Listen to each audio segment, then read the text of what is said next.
Welcome to a special edition of 310 to Left. At Winterfest at Fenway Park, a lot of players, past and present, came together to talk about the Red Sox and the state of the team. And certainly one of the great traditions that players who wear the uniform are well aware of is the Jimmy Fund and the Dana-Farber Cancer Institute. It is a long-running relationship that in many ways has become the gold standard, the model that other teams build their philanthropic efforts around. And it was a great conversation that we had about the relationship between the Dana-Farber Cancer Institute and the Jimmy Fund that supports it and the Red Sox. And we had it with Dr. Benjamin Ebert, who's the new president and CEO of the Dana-Farber Cancer Institute, Brock Holt, who along with me is the co-chair of the Jimmy Fund, and Garrett Whitlock, who is the latest team captain in the clubhouse, leading the charge of the current team to support the Jimmy Fund, a long-running tradition. Let's hear that conversation. Certainly fascinating to hear about the relationship between the Red Sox and the Jimmy Fund. Hope you enjoy it. It's that conversation this week on 310 to Left. All right, one of the great traditions is the Red Sox relationship with the Jimmy Fund and the Dana-Farber Cancer Institute. It is literally the gold standard of philanthropy in pro sports and essentially has become the role model for other professional franchises to follow as they create their relationships and spread their philanthropy throughout their communities. Brock Holt and I, honored to be co-chairs of the Jimmy Fund, and Brock has pulled himself away from his adoring crowd to join us to talk about that with Dr. Benjamin Ebert, who is the president and CEO of the Dana-Farber Cancer Institute. Thanks for coming up. Thank you for having us. It's not easy. You have to fight your way through Brock's adoring crowd. That's right. It's just he's got half of Tennessee here. It's impressive. Brock, first of all, it's always nice to be back, isn't it? Always. Yeah, always. I mean, this is home away from home, right? Obviously grew up in Texas, but now a Nashvilleian, I guess, is what you would call me. But always love coming back to Boston. Brought my family with me, Lakin. Every time we land, it's like, man, this feels like home. So love being back and just happy that I can get back involved and come back more often now. Dr. Ebert, you're 4 or 5 months into the position now. Is that right? Just 3. Just 3. See, now it seems like it's been so long. Talk a little about, now you've been at the Dana-Farber for a long time, That's so right. you well know the relationship. Yeah. What's so important about the Red Sox connection with the Dana-Farber? I think it's on lots of levels. Like you said, it started in 1953, so it's the longest standing relationship between any North American sports team and a charity. And so there's this incredible history to it. Enormous contributions from Ted Williams, who lost a brother to leukemia and was devoted to Dana-Farber 40 years after he stopped playing. And actually, there's a signed ball, as I've told you, from Ted Williams in my office. It's been there for decades. And the Jimmy Fund supports so much of the care that goes on at Dana-Farber, so much of the research that goes on at Dana-Farber. So often there are ideas that come up that we don't have time to write a grant, wait 6 or 12 months to see if it'll get funded to move something forward. We have so many instances of ideas that are discovered in the laboratory that lead to preclinical studies and then lead into the clinic, and then our FDA-approved therapies for cancer. I can tell you many stories of those if we have time. We will. And we will again this summer with the telethon, which is always a highlight of ours. Brock, you got here and you pretty quickly got connected and realized that it's more, players go to charity golf tournaments. Players go to events. That's part of the deal. But it became personal for you. Yeah, it did. I think, from the time I got here, first spring training, Lisa brings the teens down to spring training, and I learned about it really quick there. And obviously I was gifted to be able to play baseball for a living and given a platform where people think I'm a lot cooler than I actually am. So for me, a part of that is helping out however I can. And I've always loved kids. And I just started to build relationships with patients, with families. And for me, it became more than just going to the visits or going to the clinics and visiting. And it became about those relationships, not only with the patients and the families, but with the doctors and nurses and the staff at the Jimmy Fund. And any way that we can help. I mean, we did it when we left Boston, and fortunately for me, that they asked me and you to co-chair the Jimmy Fund, and I couldn't be more excited to be back and be able to hopefully continue to build those relationships and help however I can. Dr. Ebert, when you hear that and when you see these players who have, he's downplaying it, but these players have incredible platforms, incredible followings, right? And they say, you know what? I'm going to use that platform to help the cause. What does that mean to you? What does it mean to Dana Farber? Yeah, starting with the patients, when the idols of these kids come in and say hello and check how they're doing, it means the world. And that goes all the way back to the beginning of, players coming in the 50s and meeting the kids. And it's been inspiring for them. The World Series trophies have come in each time, and everybody gets to touch them and see them. So that by itself is enormously meaningful. And then it's been a platform for Dana Farber to show all the progress we're making in cancer research and in new therapies for cancer. And it's been important to share with the world how much cancer therapy is changing over the years.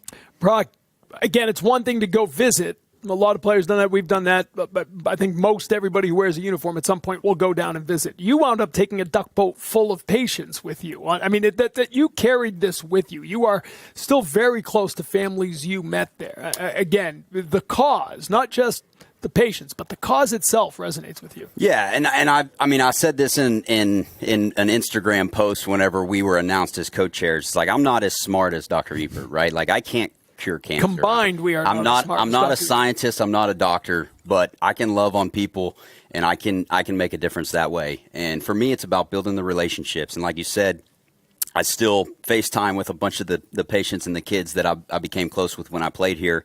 We're getting ready to come back up to Stowe next month and ski with the Clarks in Stowe. So Clarks, if you're watching, shout out, get the mountain ready because we're coming. But it's just like I said, man. It's even when I played here, like nobody remembers the big hit you had in the ninth inning or the play that you made. Like, for me, I'm going to remember the relationships that I built, and I'm not going to cure cancer. Like I said, I'm not a doctor, but I can do the other things behind the scenes and be a shining light in a kid's life or a patient's life, and do what I can to make a difference. The connection between the team and the hospital continues today with the team captain, Garrett Whitlock, joining us now. How you doing, Whit? I'm doing good. Thanks for having me. You get involved in this, and I remember talking to Brock about this way back when, but you get involved in this, and then you have kids. And that's where you are now. And it suddenly hits you all different, doesn't it? Yeah, I mean, I remember saying this last year. It was so different, like doing this as a new father than it was like just being another normal guy. I mean, it just changes your perspective completely, and it really makes you just appreciate and just enjoy the time with the families more. And I mean, it's just a super special thing to do. Ben, when you see the legacy and the connection continuing, right, being passed on to Whit, like it's almost self-sustaining. You never take it for granted. But the fact that you don't have to come over here once a year and knock on a door and say, who wants to help?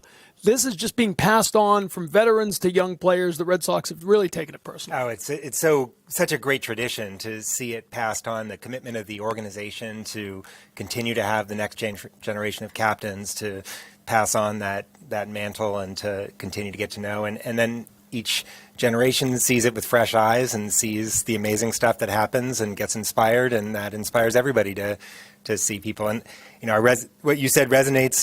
I worked at Dana Farber before I had kids and walked by the Jimmy Fund Clinic every day, and then first time you have kids, you walk by and you see it totally differently. You imagine what it would be like, and rededicate ourselves to doing everything like we can for those kids. No doubt about it. I mean, I grew up here, and my earliest memories of coming to Fenway Park and putting change. You'd save up your change and put them in the cans. And you guys came here. You didn't grow up here.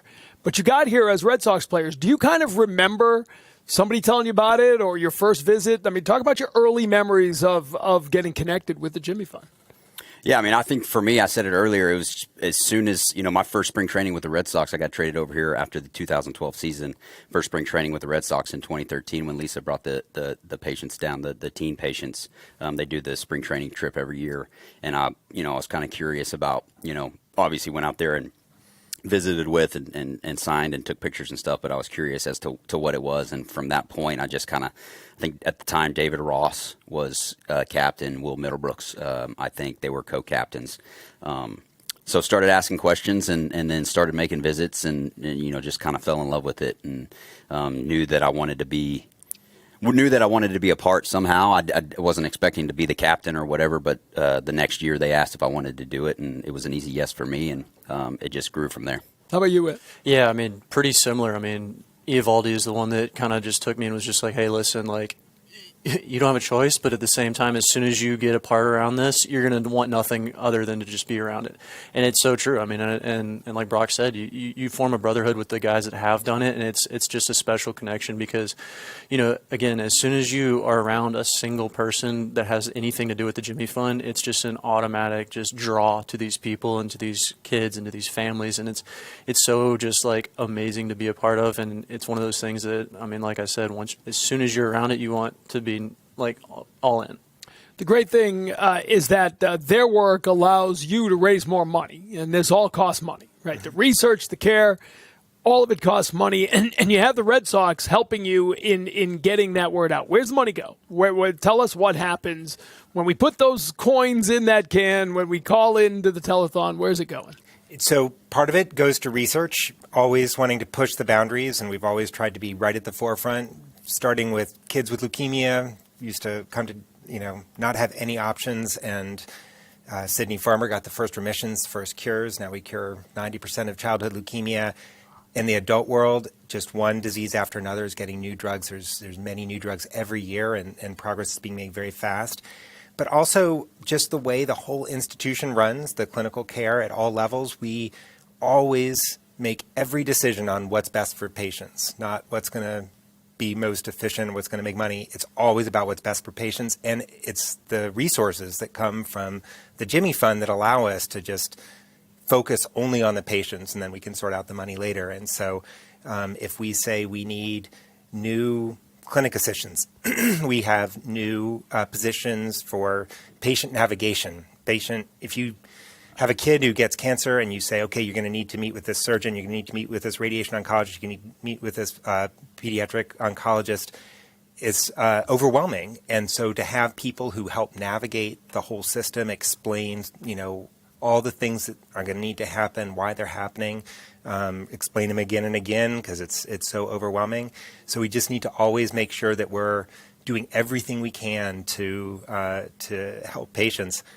And you feel it, I think, as soon as you come into the Dana-Farber. It's the person at the desk, the person who parks the car, the person at the cafeteria, the person who checks in the patients, and the doctors and the nurses.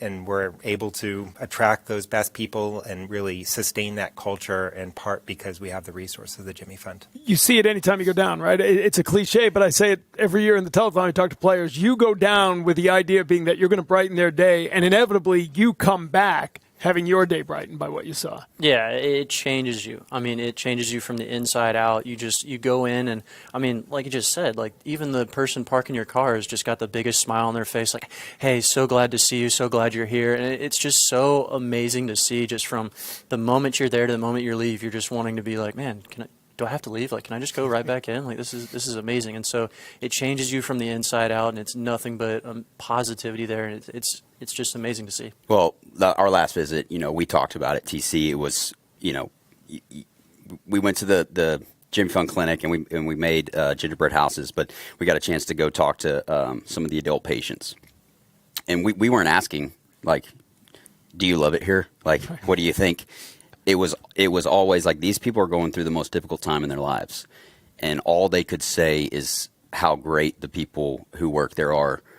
How if they weren't at Dana-Farber, they wouldn't be here, and that speaks volumes to the work that y'all do, and like you said, the culture that you've built from the people who park your cars, to the cafeteria, to the doctors, to the science, to everyone involved. And I think, as baseball players, we're used to being in that team, that team aspect, and it takes every single person.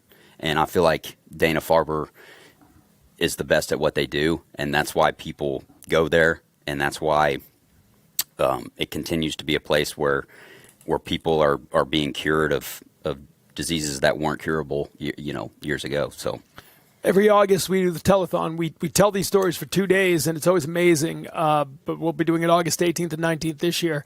And what always blows me away is it seems every year we hear stories about the latest breakthroughs, like every year. So every year in 12 months, something remarkable has happened. What's on the horizon right now? Yeah, there's so much going on.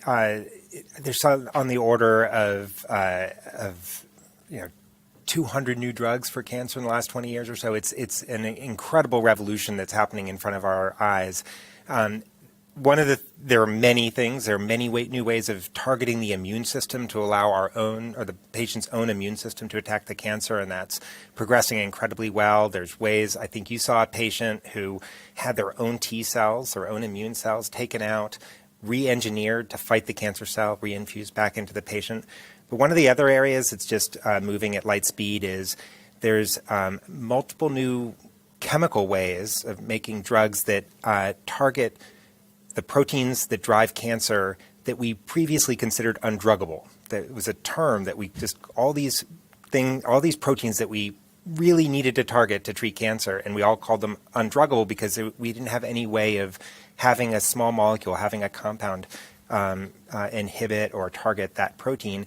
And now there are a range of different ways of inhibiting those proteins that we wouldn't have imagined, some of them not even a few years ago. And they are progressing through drug development, clinical trials incredibly rapidly. And actually one of the holy grails was a protein called RAS that drives 90% of pancreatic cancer, about 50% of colon cancer, 30% of lung cancer.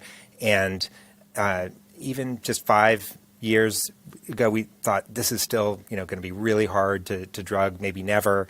And now there's more than 15 drugs in clinical trials to target RAS, 2 of which are already FDA approved. So we've got a whole center on that to try to figure out which of these drugs are working best, how we predict when they're working, how we find resistance to the drugs, and what we do if there is resistance. So things are moving at light speed. That's why we need the money. That's why we keep asking, and we will continue to ask, and that's why what you guys do is so important. And UTC, well, you're in this too, I'm buddy. in this too, thank you. But not when I'm doing this, I let you guys talk.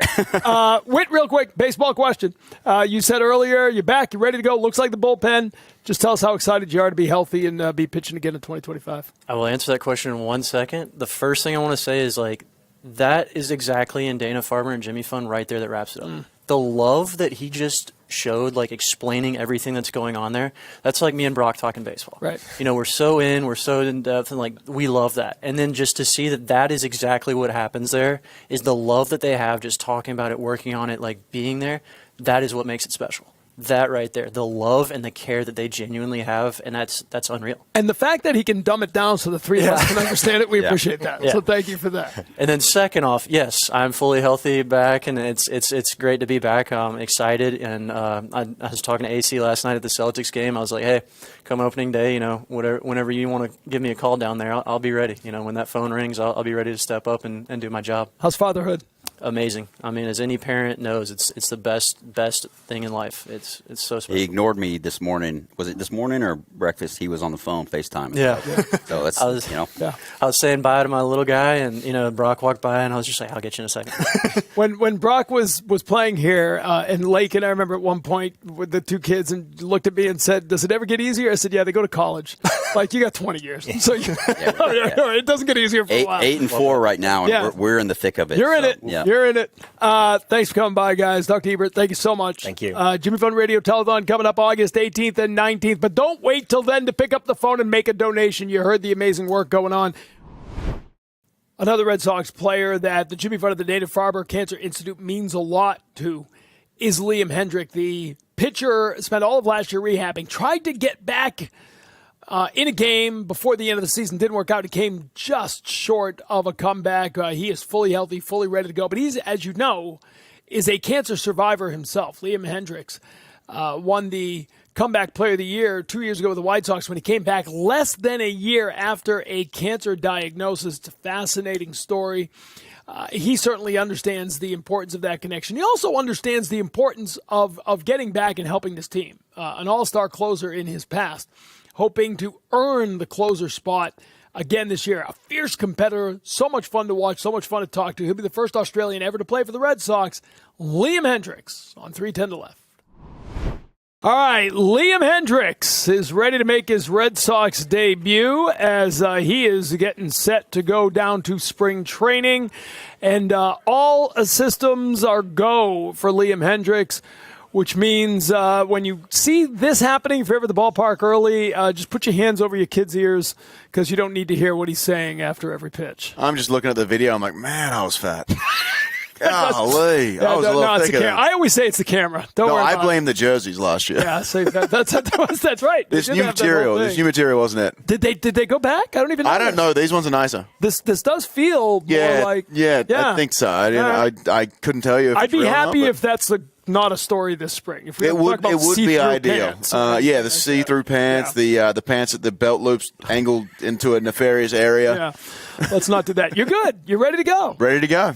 So I asked you before, 2022 was the last time you went into a camp, and that wound up going sideways. But you went into camp. 22 was good. That was the year. So I pitched the full year. I had a little bit of an elbow stuff going on. Turned out I actually did have the cancer up, like during that, but didn't know about it at the time. So I guess that's good. Yeah, I mean, I think it's actually better knowing, but but after the last couple of years, to be just able to know you're going down to spring training and you're going to take a ball and you're going to ramp up and everything is normal. How much does that mean to you? Yeah, it's fantastic. Obviously, it's been a while, and now I'm just excited about getting into that normal routine. I actually headed down to Florida a couple weeks early, so make sure I get out there. And first Florida spring training in about 10 years. So. Is that right? Yeah, I've been in Arizona since 2016. That goes back to Toronto? Yep, Toronto was 15. Yep. Okay. All right. Talk a little about like where your arm is at. Like how, you know what I mean? Like you worked so hard last year, and I know you wanted to get back at a game before the end of the season. That didn't happen. You were putting in all the work. Yep. Does it feel stronger in some ways because you haven't been thrown in games? Like, how different is that for a guy who's been through as much as you? Yeah, I mean, obviously, as far as the arm's located, it's on my right side of my body, and it usually hangs just slightly around here. But no, everything's good. Everything's going well. I feel great. It's been fantastic not to feel pain when I brush my teeth or do my hair or do anything like that, which is a nice change.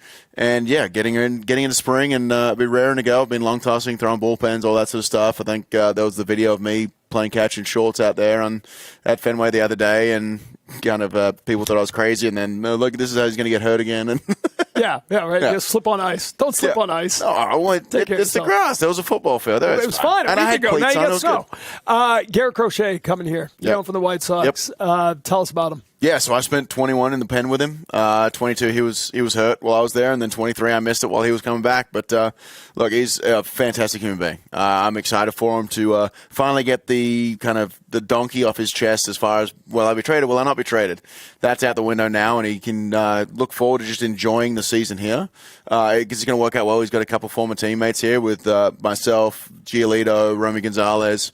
And I'm excited to see what he can do with this team. And look, he was able to do what he did last year on a team that was struggling. And I can't tell you how hard that is to do. To be as successful as he was on a team where you're going out there, if you give up one run, you're probably getting a loss, which is unfortunate. And so now getting into a situation where he's got more chance to get those wins, it's a big boost and a big boon for your confidence. Interesting bullpen right now. Whitlock's coming back. Yep. You're coming back. They had Fulmer's coming back. He was here rehabbing. Justin Wilson. You had Aroldis Chapman. We know what he's got. Tell us a little about your impressions of this bullpen right now. And there's still potentially other guys coming because a lot of free agents out there. But as it's made right now, there's some arms that, I mean, you talk about Aroldis Chapman and what he can do, right? Yeah. You've seen the success you guys have all had. There's been some really special arms added. I think we need to have a nice sit down with Bress and understand that there are right-handed pitchers out there. They don't all have to be left-handed. But yeah, I mean, we've added that swing and miss stuff. I mean, we've added the stuff like even you look at Justin Wilson, his whiff rate was through the roof last year. You got a fantastic whiff rate there. You've got Aroldis Chapman, who everyone's seen, especially as far as the Red Sox fans have seen, against them for so many years. and you see what he's been able to do, and it's an exciting time. And now for me, I get to knock off. This is like the big three of the closing of our generation, which was Kimbrel, Kenley, and now Chapman. Funnily enough, Boston's had them all. And I've got a chance to play with them all now as well, and that's something I'm really excited for. But I'm excited to learn from him because it's he's been around, and he's had his ups and downs in his career. It hasn't been all smooth sailing, which is really where you learn how to what your character's truly made of. You were asked if you expect to be the closer on this team. I love the answer, but I'll ask you, what do you expect coming into the year? I expect to be the closer, but I don't want it. I don't want it just to be given to me. I want to make sure I earn it. If I'm not up to snuff, and if it's Aroldis or if it's Justin Wilson or if it's Slayton or if it's anybody else we add, that's fair enough because at the end of the day, I need to go out there and earn everything I've got. And when I expected things to be handed to me, that's when I got DFA'd in 2018 and came back up and was like, no, I earn everything I get. And if I don't earn the job, that's on me. Got 20 seconds. What did you learn about Red Sox fans last year while you were here? Just the passion. I mean, I don't think you've ever walked through a city and seen more hats of that team than I've ever been in. And coming from teams where we'll split A's and Giants and then White Sox and Cubs, I mean, this is the Boston Nation, baby. And that's why they're going to love you because you pitch the way they watch. I pitch the way they fan. The way they fan. Yeah. Right? The way they barracks. Yep, the way they barrack. Right? Yep, the way they barrack. It's spring. I remember passionate and not safe for work. That's him throwing is not safe for work, whether you're in the batter's box for the other team or in the crowd. Liam, welcome back, man. Good to see you. Appreciate you having me. All right.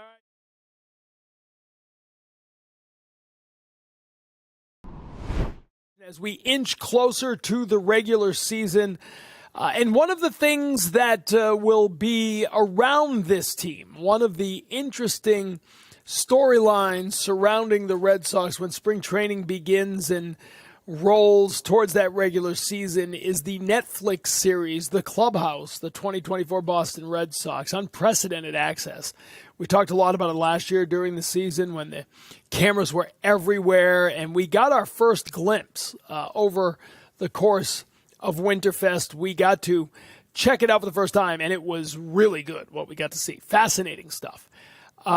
Greg Whitley is the producer, Emmy Award-winning producer in charge of the project, a massive project with so many games, so many cameras, so much content to narrow down and cram into 8 episodes of 1 hour apiece. He sat down with me and Alex Speier to talk about the project, about the release of it, about how excited he is to get people to see it once it's done, and trust me, it's nowhere near done. So it was a good status check, if you will, with Greg Whitley, who is here to talk about the Netflix documentary that we will be talking about it when it airs. Here it is. Hope you enjoyed the conversation on 310 The Left. Earlier today, I got to spend some time up on stage with Greg Whitley, who has been tasked with capturing 162 games and boiling it down to 8 hours. It is the upcoming Netflix docuseries, The Clubhouse, which will be looking at the 2024 Red Sox season. We got our sneak preview today for the first time. Fans got to see it. Greg joins us now. How are you? Good. It was a great reaction from the crowd, I thought. They were really fired up. I was seeing myself on those clips. I need to stand up straighter. Why didn't you say stand something? tall? I don't know. You don't. I mean, how many times could you have told one of the players, you should tilt your head a little bit in the interview? You can't do that. You can't cross that line. No, I would never do that to a player. But you and I have the type of relationship I feel like you could say that. All right, next time, stand up straight. All right. Sit up straight now. You look good. Talk a little about the what is it like to watch people watch the work for the first time? I thought today was thrilling. But is it nervous? Yeah, very much so. Sort of These pacing? I feel like I'm in a city full of baseball experts, and I've made a movie about their favorite topic, and there's 3,000 critics there today. And yeah, I was a little nervous. It was a great reaction. It was the first time you saw it? First time that I've seen anything associated with it. And, as Tom and I were just talking about, the idea that you use the access that you had to not just focus on this is what happened in this game, but instead to bring people to the behind the scenes corners of what was taking place over the course of these many long days at the ballpark was, I thought, kind of thrilling, right? Because we've watched a lot of baseball, but you're taking us to parts of the ballpark and of the player experience that we don't get to see on a regular basis. And I'm curious, at the outset of this project, did you know that this was going to be did you know what the focus was going to be, like that in terms of how you were going to detail the baseball player experience? So that's a great question. There's this playwright, David Mamet. Heard of him? He's Yes. a filmmaker. Yeah. He gave this lecture at a college once, and he said, making a movie, it's like whittling wood, and the grain of the wood is going to tell you how to carve it. And we have sort of the last 8 or 9 years in the types of programming that we've done, we've just learned you need to have some plan going in, and then it will always change, and it changes completely based on what is the defense willing to give you. When we're filming with Alex Cora or with Lucas Giolito or Jaron Duran, what's their appetite for us today? Because our rule was the moment they say, "Hey, I don't need cameras today," we wouldn't film. And so you were each day kind of making it up as you go along, and it's been fun to edit and go, well, there is a kind of through line. There is a consistency among certain people, and there's organically a kind of theme that emerges based on how they want to be filmed. It's fascinating because I remember you early in the season, we were having a conversation, you were saying, the editing is already going on as you're still shooting, right? You're beginning the construction of this docuseries, even as it's going on, not knowing where it's going to go. And then the bulk of it comes, and now you're still working on the final edits, right? The final cuts. How do you decide how you're going to lay it out? Like it can't be straight chronological, right? So how do you sort of divide 8 hours? We saw you premiered the end of one with all this optimism, and then it ends with Story getting hurt. Yep. Which sort of, starts to show you where this season's going to go. But is it a preconceived notion? Do you have to avoid any preconceived notions? Like, how do you figure out how to make 8 unique episodes that sort of flow? I find that part fascinating. So every episode's got to have a strong beginning, middle, and end. We want each episode to be like its own movie. You could watch it, and it would have a pleasing arc, and that's what we're going to sit with. But you also need to have all 8 episodes work coherently to tell that individual arc. And that just takes time. I work with an incredibly talented team of people in LA, and there was an incredibly talented group of people out here with me filming, and we're constantly comparing notes. Like, what was popping to you? What you saw us filming. We filmed a lot. Well, what jumped out at you? And you start taking these notes, and you start sort of. When I would go into the Commonwealth Hotel and lay my head on the pillow at night, I would go, all right, well, what is the story today?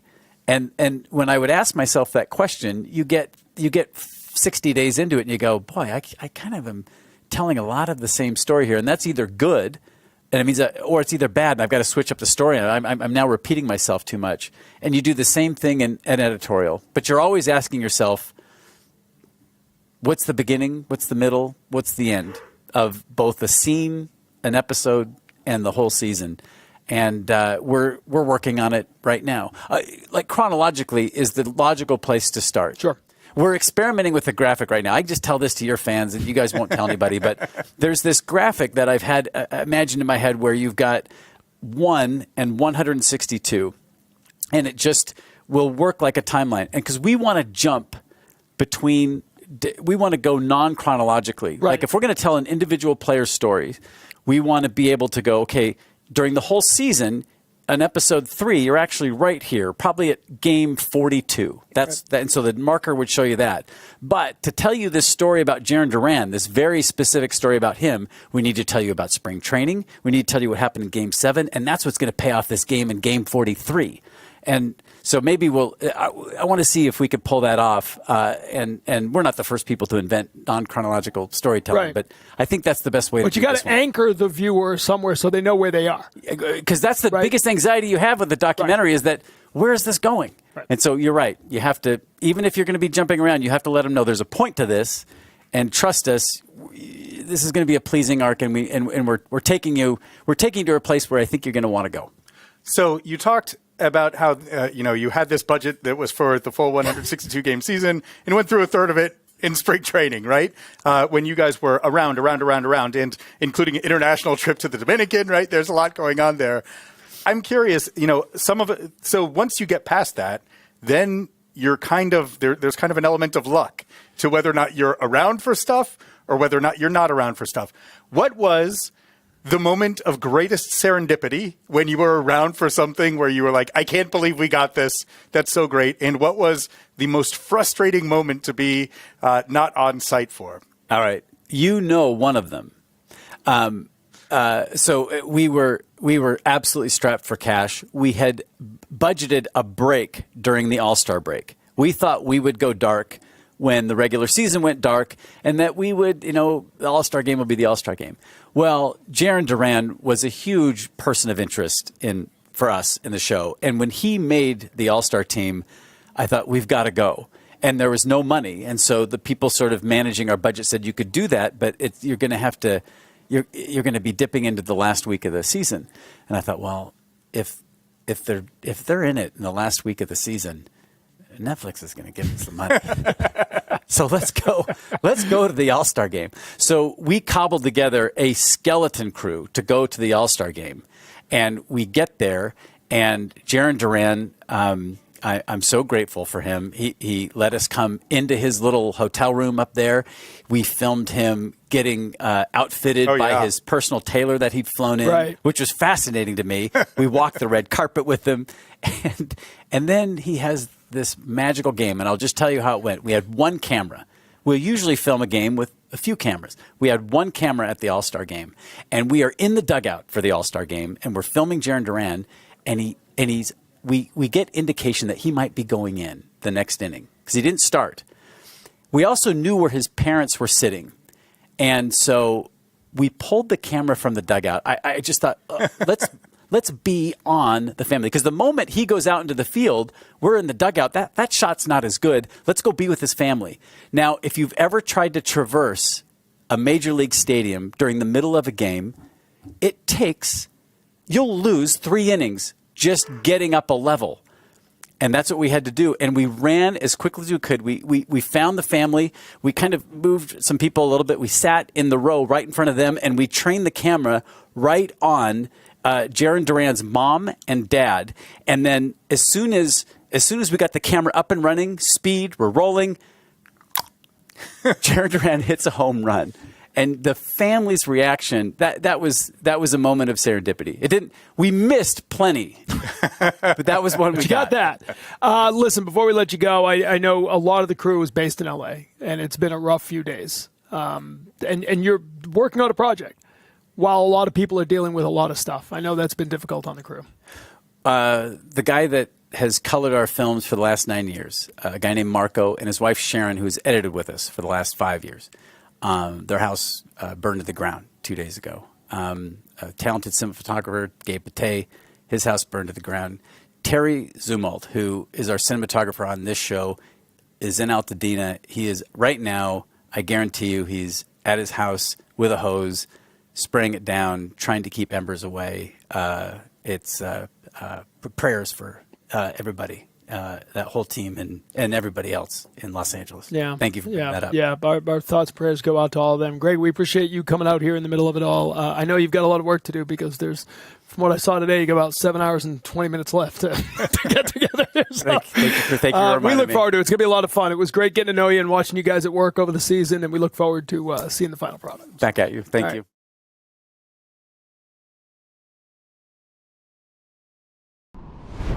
So we'll all be watching when that documentary, the docuseries begins, and more importantly, we'll be watching when spring training begins as we start to get ready for the coming season. Alex Speier stuck around to talk about the need for right-handed power and the change in the rotation, the improvements made to the Red Sox, and the improvements that could still be made that maybe turn this from a good offseason to a great offseason, that turns this team from a borderline contender to a team that could win the division. It's still all out there if the Red Sox can finish this offseason.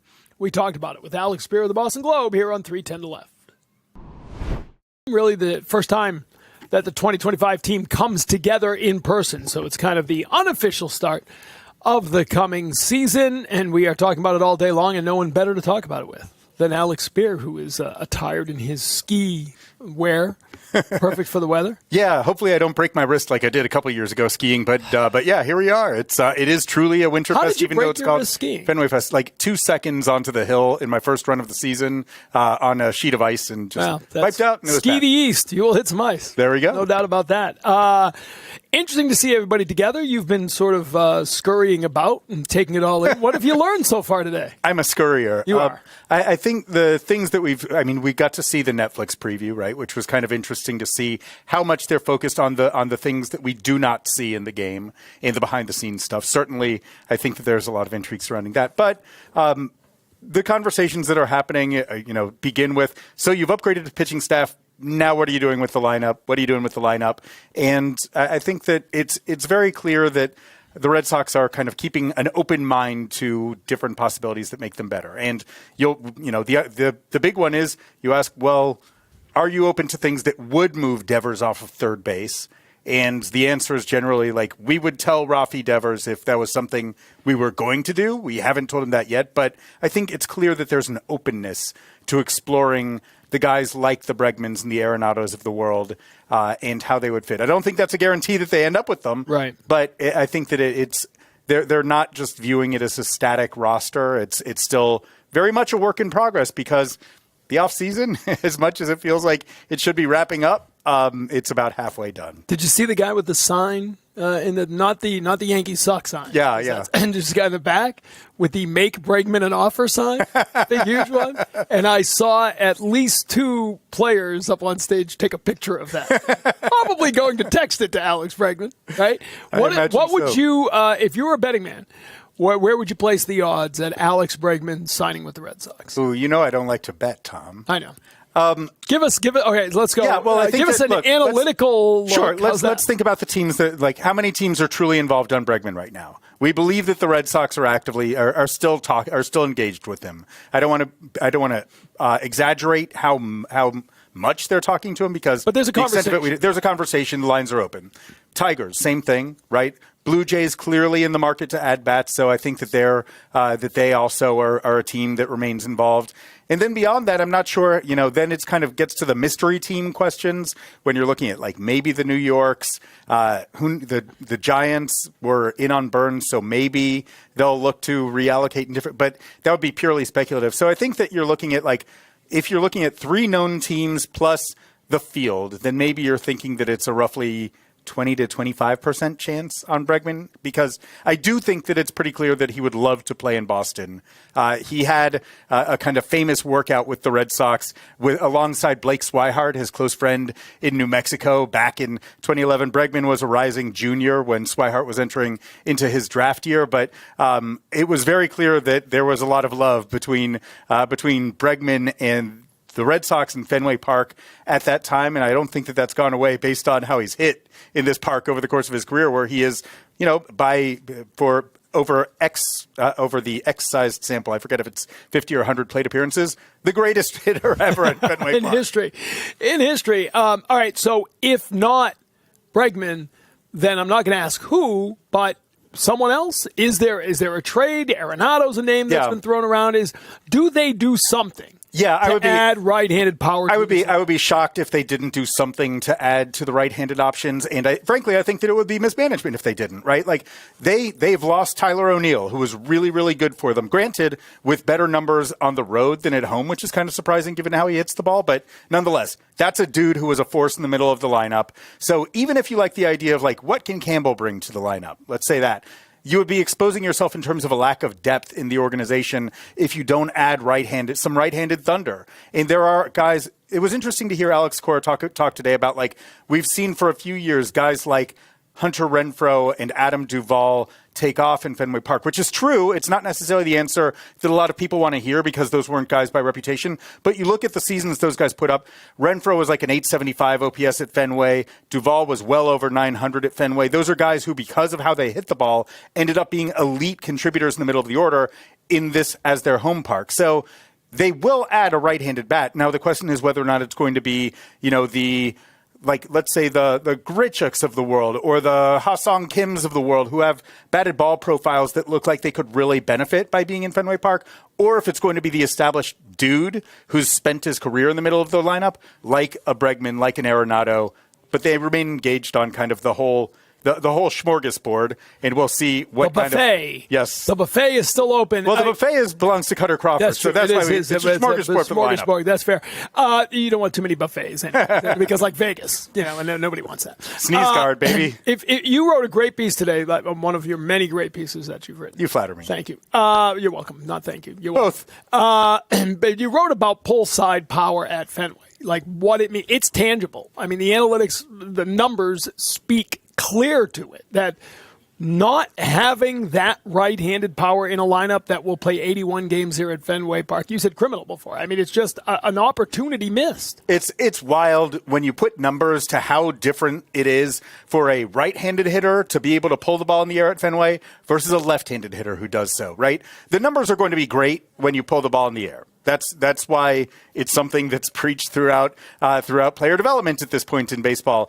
But at Fenway Park is one of the hardest places to be productive for a left-handed hitter to pull the ball in the air. And far and away, well, not far and away, Minute Maid or whatever they're calling the stadium in Houston is up there. But the most productive place in baseball, the most productive kind of contact in baseball is for a right-handed hitter to pull the ball in the air. The average is something like 670 when that happens, and the slugging percentage is over 2,000. So that's about 50% more productive than a left-handed hitter pulling the ball in the air at Fenway Park. So you think about like the kind of when you are what you're getting when the two kinds of handedness make their best form of contact.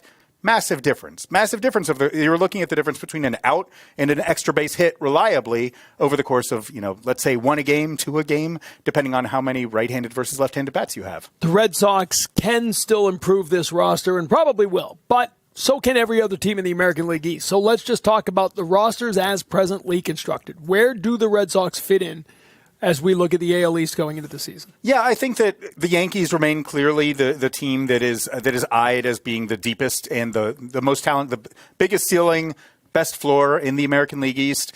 I think that the Orioles are right there. I mean, we know what their lineup looks like in terms of, having a guy like Gunnar Henderson as an anchor along with other stars like Rutschman. But they've lost Santander, so that's not nothing but replaced him with O'Neill, and they're moving the fences in to make sure that Tyler feels very much at home.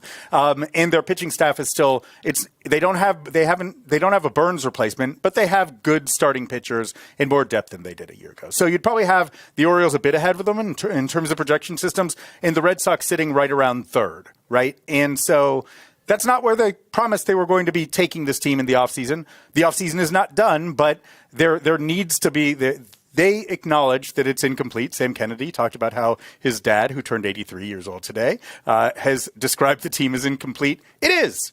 If they want to be a team that on paper is up there, able to go toe-to-toe for the American League East, and projections aren't the outcome, but that's what you're basing it on, then they need more.